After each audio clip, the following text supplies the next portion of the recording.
Hey everybody, this is Melanie of Meldoodles, and today I'm showcasing a process video for you guys. So here we go. I want to try to get as much information as I possibly can in this video, but it might be a little challenging to get everything.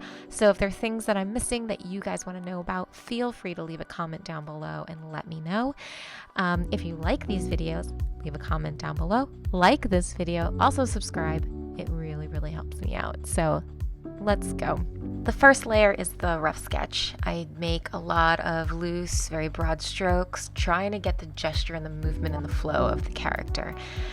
This is something that once I do, it's actually my favorite part, but it's once I do it, it is the movement and the flow that I'm trying to translate and convey to the end of the piece. And I think a lot of creatives are always trying to do this, and it's such a challenge because movement and flow really showcases itself in gesture poses and really gets lost when we're trying to be more definitive about our line work.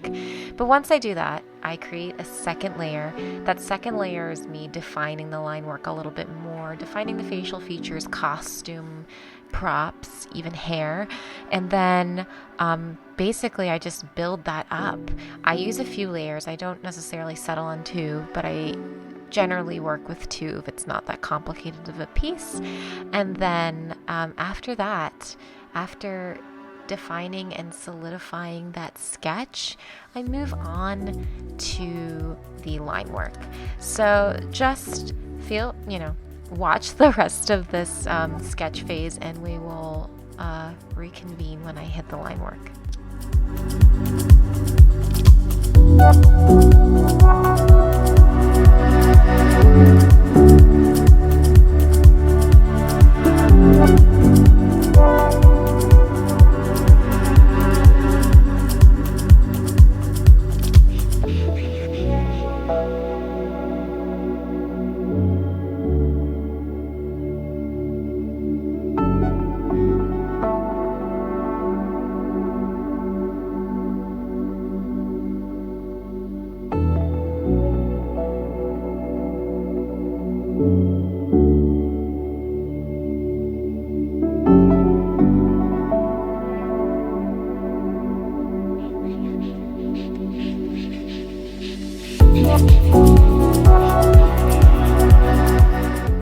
Hey guys, so we are now at the line work portion of the video where I start to introduce line and kind of like what the end piece is generally going to be like. I would say I mean what I say. And so you can see I'm putting down definitive. I started a new layer. I actually grouped all the sketch layers and I put them in a group. If that's not something you feel comfortable with, I understand. I do it so that I can keep organization. And then I start a new layer on top of that, and that is going to be all my line work. My line work is actually broken up into about like 4 different layers. The reason for this is that when I finally decide to go back and start to adjust color of that line work, if I decide to, not everything is sitting on one layer, and so I can make those decisions about what is going to be what color versus another layer going to be another color, because skin line work is going to be different color than face line work, So I basically broke it up in case I wanted to make that decision in the future.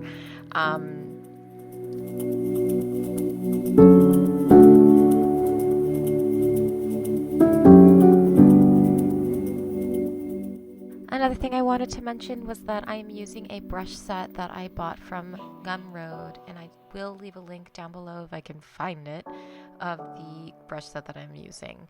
I honestly, now using a lot of these brush sets and kind of knowing how they're made, you can kind of make your own brush that works, like a line art brush, but definitely we'll leave a link so that you guys can check it out, because at the same time I know it's just a lot easier to find a set that works for you than trying to tweak and adjust to make something from scratch.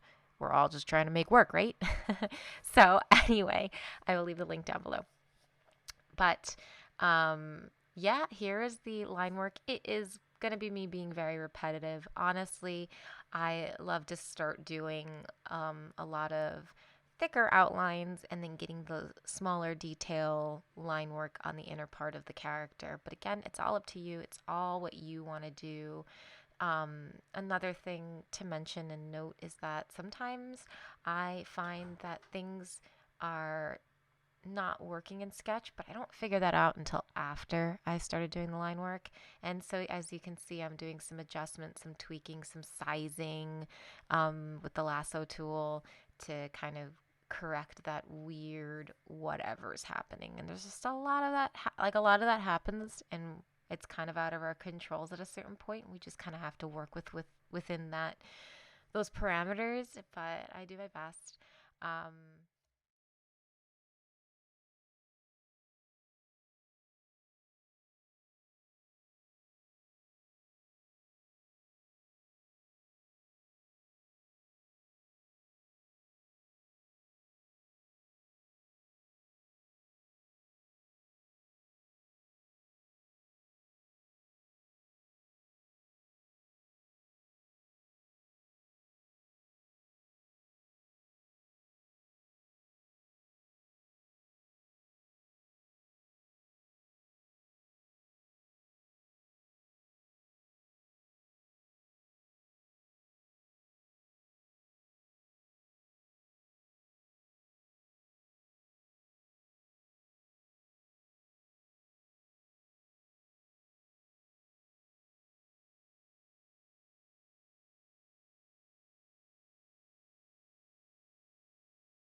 So, guys, this is a really great example of something that wasn't working in the sketch, and I just had to go back and fix it in the sketch. I didn't want to try to adjust it in the final line work. It was her hand, it just wasn't sitting right, it just didn't make sense with her body positioning. So, I went back and I adjusted it and tucked it underneath the pumpkin, and I think it makes more sense and it reads a lot better. So, don't hesitate to adjust things and go back and finish it in sketch. I think you'll save yourself a lot more time instead of trying to guess and define it in the final portion. And yeah, that's what I did. Just wanted to showcase that part.